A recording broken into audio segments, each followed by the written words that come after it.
After my emergency surgery, my family gathered around me, crying tears of relief, except my husband, who spent the whole night flirting with one of my nurses.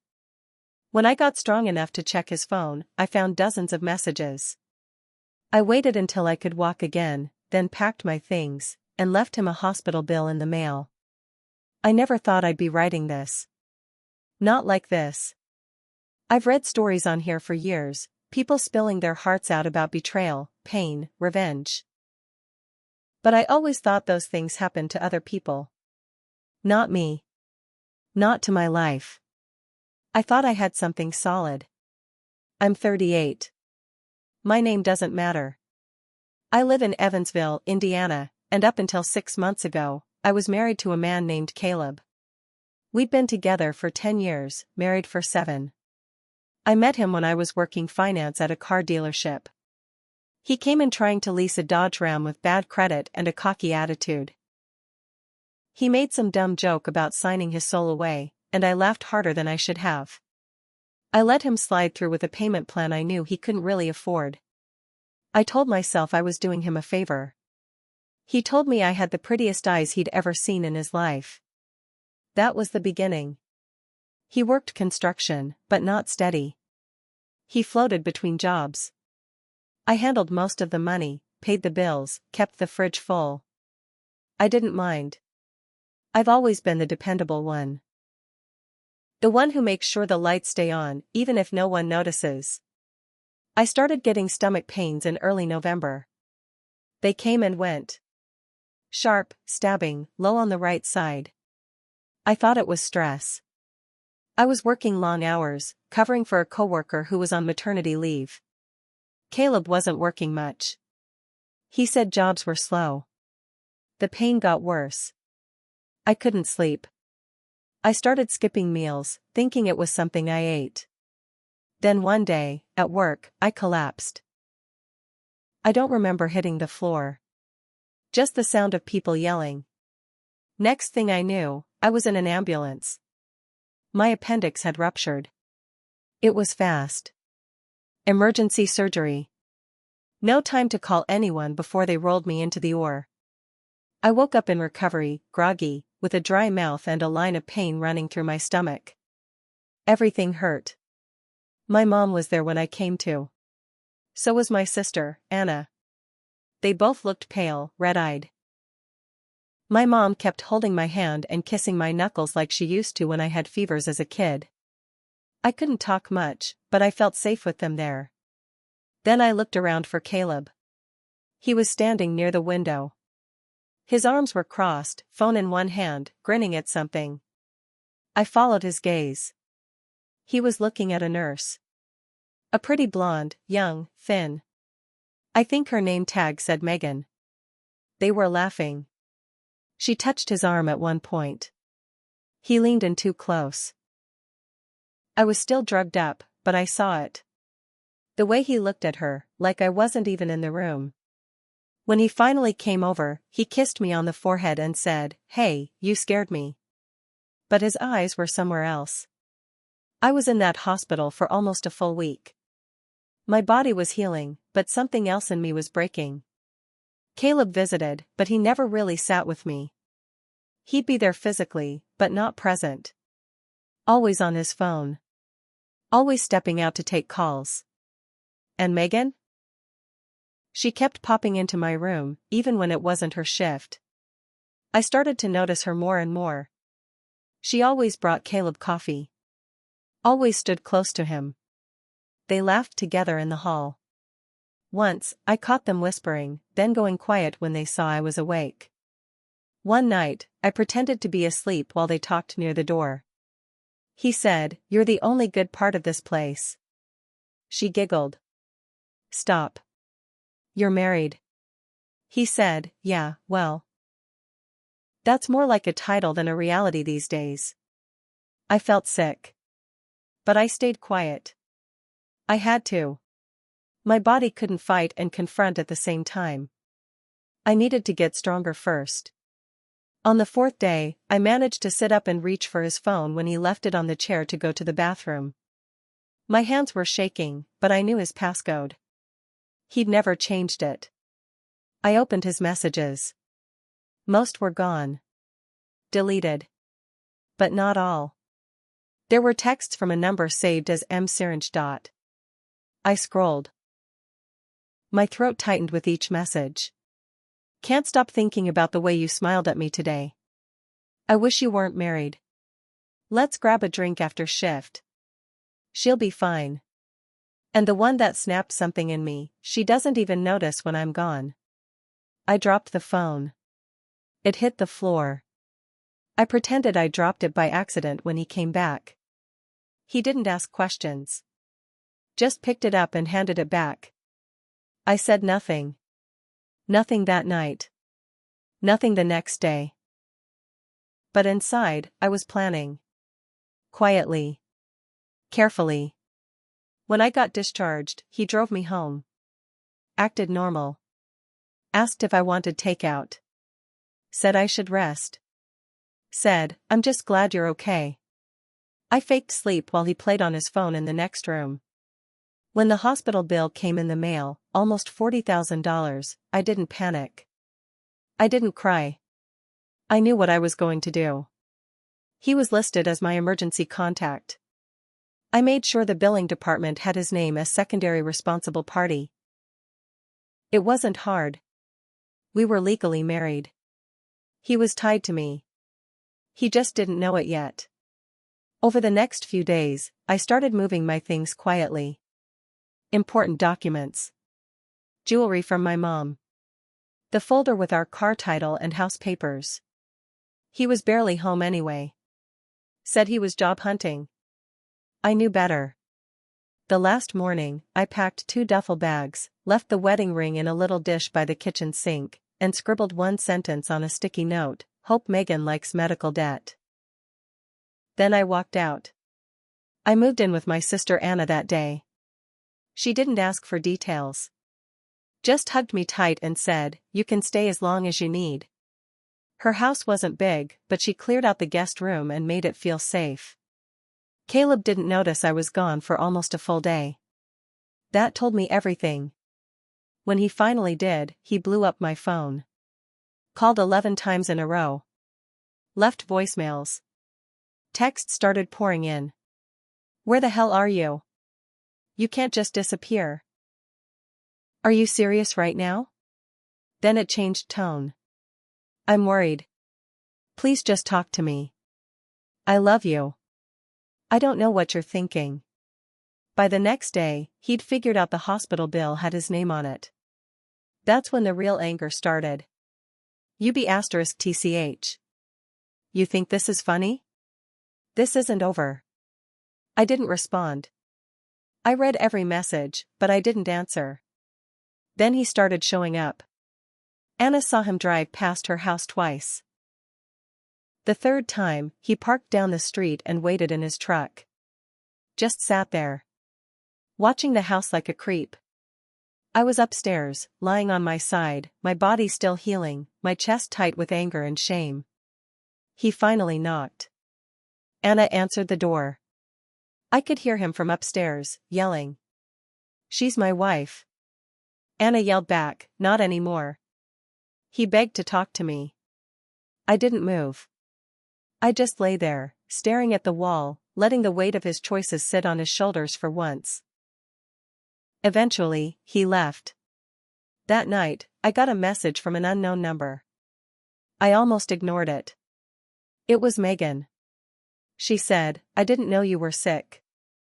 I didn't know he was lying. I thought you were separated. I'm sorry." I didn't believe her at first. But she kept messaging. She told me Caleb had been flirting with her since day one. Said he told her I was checked out, that we'd been sleeping in separate rooms, that our marriage was over in everything but name. Said he made her feel guilty when she hesitated. Said he kissed her in the stairwell and asked her to keep it between them. She said she didn't sleep with him. Just texting, flirting, coffee. But she knew it was wrong. And when she found out I was his wife, and still in that hospital bed, she blocked him. I thanked her. That's all I said. A week later, I found out she quit.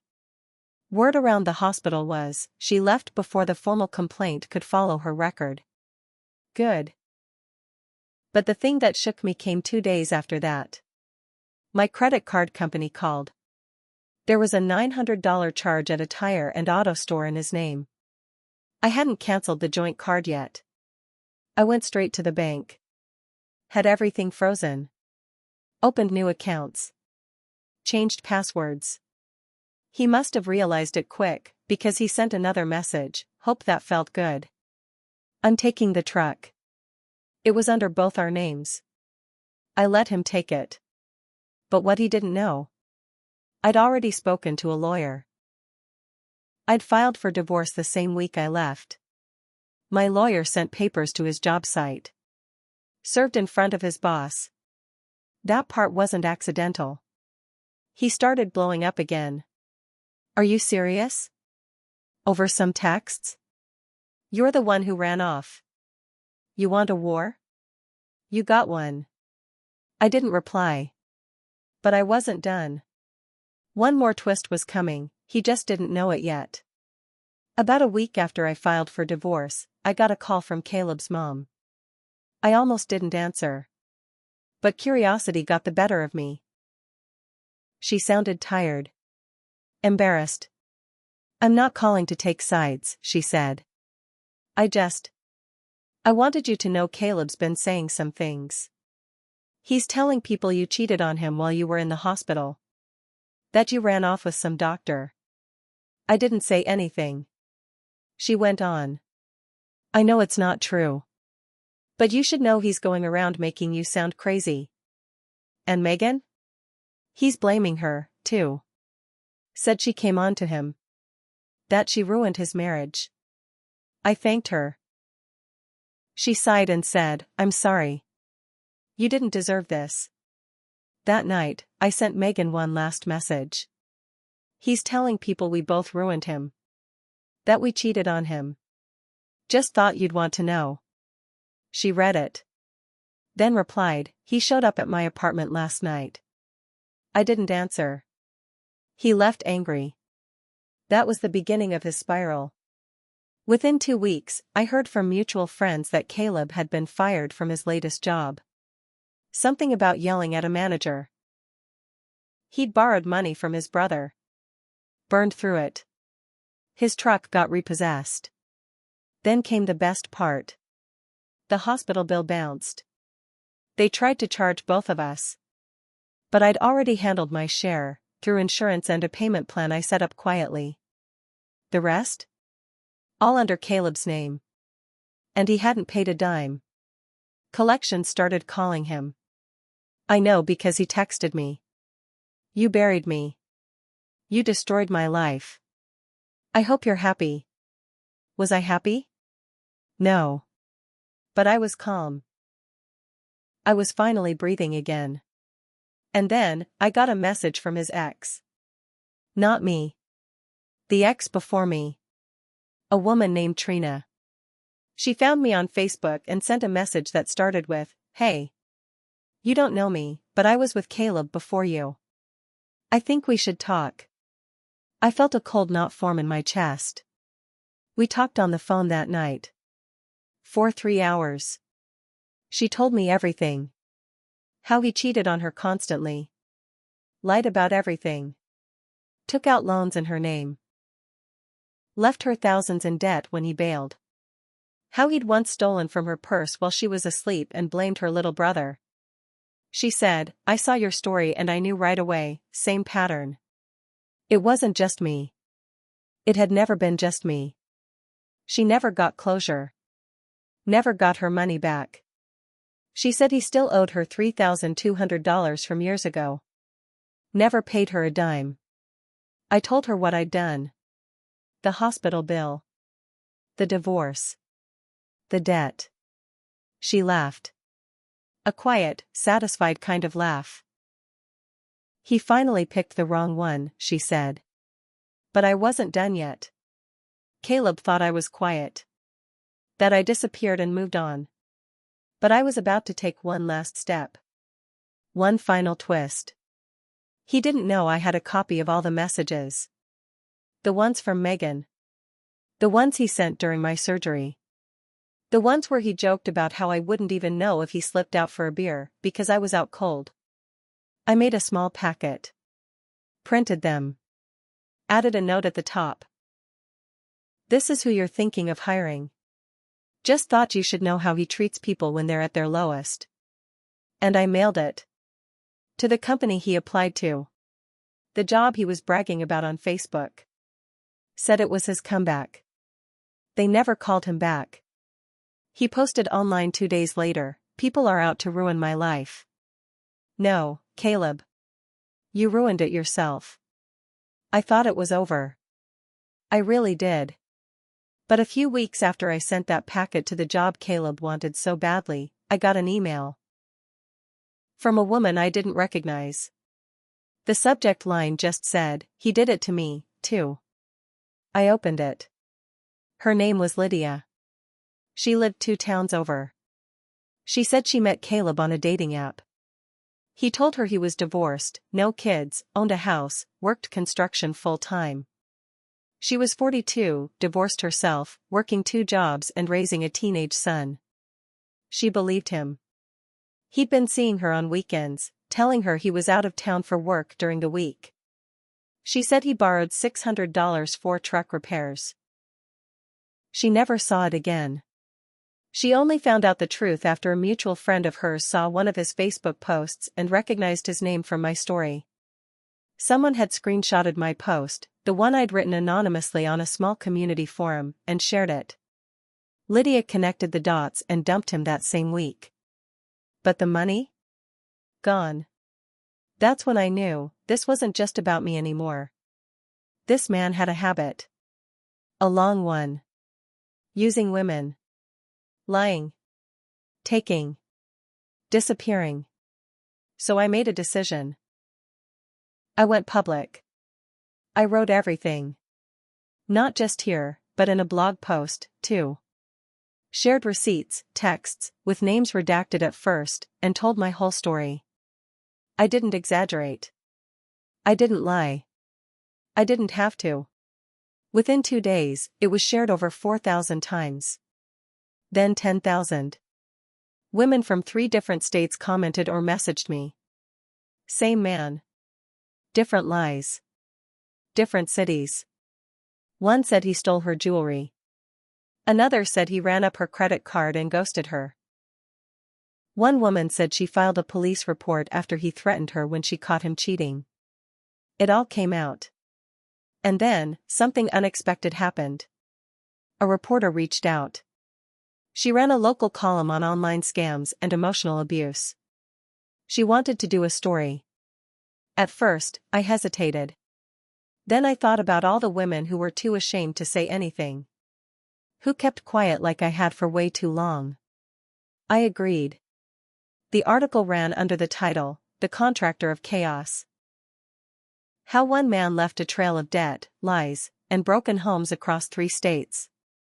They included quotes from me, Lydia, and even Trina, his ex before me. Caleb's full name was in it. He went ballistic. I got a cease and desist letter in the mail. Handwritten. On notebook paper. You have no idea who you're messing with. But he had no lawyer. No money. No ground to stand on. And then, karma finished the job for me. Turns out, that truck he kept bragging about? He'd never insured it properly after the repo mess. A week after the article went live, he got into a wreck on a back road outside of Jasper. He wasn't seriously hurt, but the other driver was. And without proper insurance, he was fully liable. He got sued. He lost. He now owes over $72,000 in damages. His wages, what little he manages to scrape up from odd jobs, are being garnished. His credit? Wrecked. His reputation? Toast. I got the last message from him about a month after the judgment was filed. It said, "You ruined me." I didn't reply. But if I had? I would have said, "No, Caleb. You ruined yourself. I just gave the world a flashlight." As for me, I've never been better. I finished paying off my part of the hospital bill. Took a full-time job again. Moved into a new place on my own terms. I still see a therapist. Still healing. But now, I wake up every morning knowing that I didn't just survive what he did to me, I ended the cycle. He'll never do this again. Not to me. Not to Lydia. Not to anyone. And when I think about that, I sleep just fine.